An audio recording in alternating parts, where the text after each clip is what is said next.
Assalamualaikum warahmatullahi wabarakatuh.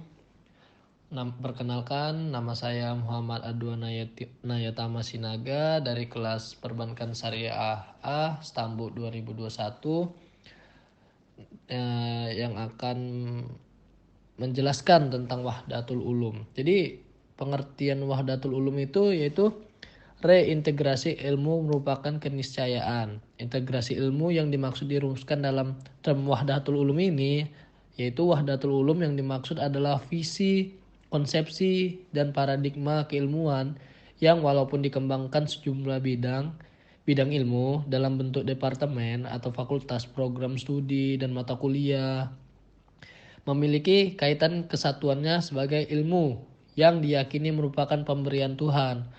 Oleh karenanya, ontologi, epistemologi, dan aksiologinya ini dipersembahkan sebagai pengabdian kepada Tuhan dan didedikasikan bagi pengembangan peradaban dan kesejahteraan umat manusia seperti diuraikan di muka bahwa di hadirat Allah dan Rasulnya itu ilmu itu bersifat integratif. Demikian pula dalam kapasitasnya para ilmuwan muslim generasi pertama. Ilmu tersebut juga bersifat integrasif. Namun pada selanjutnya ilmu pengetahuan mengalami disintegrasi atau dikotomi. Dan yang pertama ini, implementasi Wahdatul Ulum dalam sikap akademi pendidikan dan pengajaran ini adalah kurikulum dan pembelajaran merupakan dua entitas yang tidak berdiri sendiri.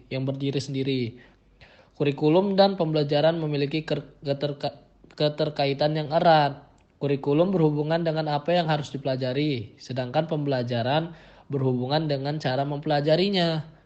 Jadi acuan utama untuk pembelajaran mengacu pada 4 pilar pendidikan yaitu ditetapkan UNESCO, yaitu learning to know, yaitu belajar untuk mengetahui, learning to do, yang artinya belajar untuk melakukan, learning to be, artinya belajar memerankan, dan yang terakhir itu learning to live together, yaitu belajar untuk hidup bersama, yaitu berinteraksi dan bekerja sama.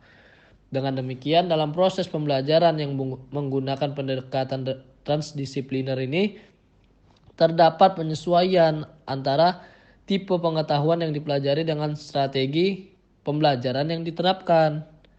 Nah, sebaliknya, hal-hal yang direncanakan dalam kurikulum yang tidak dapat diterapkan dalam pembelajaran harus dilakukan penyesuaian dalam kurikulumnya ini. Jadi, dalam pendekatan transdisipliner ini, kepentingan yang paling utama dalam pembelajaran adalah kepentingan umat manusia, bukan kepentingan disiplin ilmu. Disiplin ilmu tidak boleh menjadi pembatas kotak cara berpikir kita ini atau bersikap dan bertindak seseorang. Disiplin ilmu yang diajarkan harus bersifat terbuka dalam kebenaran yang diajarkan selalu berkembang. Nah, penerapan transdisipliner dalam pengabdian kepada masyarakat itu ada dalam pendekatan transdisipliner ini kegiatan penelitian, pendidikan, dan pengabdian kepada masyarakat merupakan 3 pilar yang saling terkait, saling mengisi, dan saling melengkapi. Hal yang membedakan adalah penekanannya itu.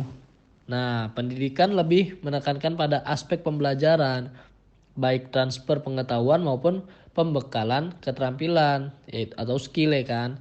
Nah, jadi penelitian lebih fokus pada upaya menemukan pengetahuan baru, sedangkan pengabdian kepada masyarakat mengutamakan sisi pemberdayaan masyarakat. Karena pengabdian kepada masyarakat itu atau PKM dalam perspektif transdisipliner ini mencakup 3 makna sekaligus. Yang pertama itu ada pengabdian sebagai kegiatan untuk menemukan pengetahuan berdasarkan interaksi dalam masyarakat. Yang kedua, pengabdian sebagai proses pembelajaran bagi dosen dan mahasiswa melalui pengalaman nyata di tengah masyarakat. Dan yang terakhir itu bisa jadi pengabdian sebagai implementasi pengetahuan untuk membantu memajukan masyarakat dan menyelesaikan masalah mereka. Nah, sekian dari saya. Saya Muhammad Adwain Nayatama undur diri. Assalamualaikum warahmatullahi wabarakatuh.